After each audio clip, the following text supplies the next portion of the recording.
정부가 의료기기 규제 개혁을 시작으로 혁신 성장에 본격적으로 시동을 걸었습니다.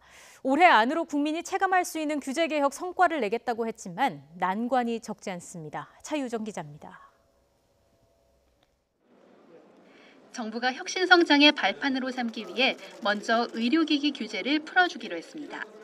안전성이 확보된 의료기기는 선허용 후 규제 방식을 적용해 1년 넘게 걸렸던 시판 기간이 80일로 단축될 전망입니다. 의료기기 산업의 낡은 관행과 제도, 불필요한 규제를 혁파하는 것이 그 시작이 될 것입니다. 당장 다음 달은 일자리 효과가 큰 핵심 규제를 선정해 발표하고 올해 안으로 규제 완화 5대 입법을 마무리한다는 목표도 세웠습니다.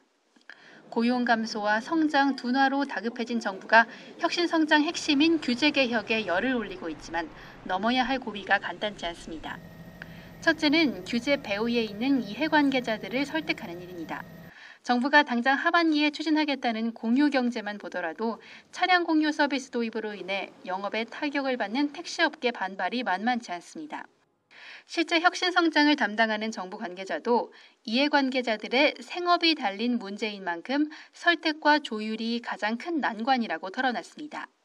역대 정부에서 규제 합리화와 규제 개혁에 대한 논의들은 계속되어 왔지만 결국 이해관계자 문제에 부딪혀서 실제로는 실행되지 못한 경우가 대부분이었고요. 따라서 이해관계자들의 이해를 조정함으로써 새로운 성장 동력과 혁신을 만들어낼 수 있는 핵심 규제를 완화하거나 없애려면 입법기관인 국회 동의를 반드시 얻어야 합니다.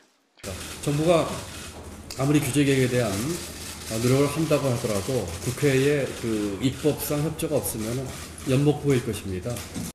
신산업의 사후 규제 방식을 적용하는 법안, 혁신 금융 서비스를 제한적으로 허용하는 법안 등 주요 규제 완화 법안들은 수개월째 국회에 발이 묶인 게 현실입니다.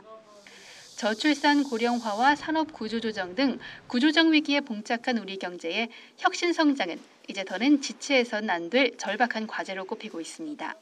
이해관계자에 대한 적절한 보상과 설득을 통한 사회적 합의, 입법 협조를 얻어내는 정부의 추진력에 혁신 성장의 성패가 달려 있습니다. YTN 차유정입니다.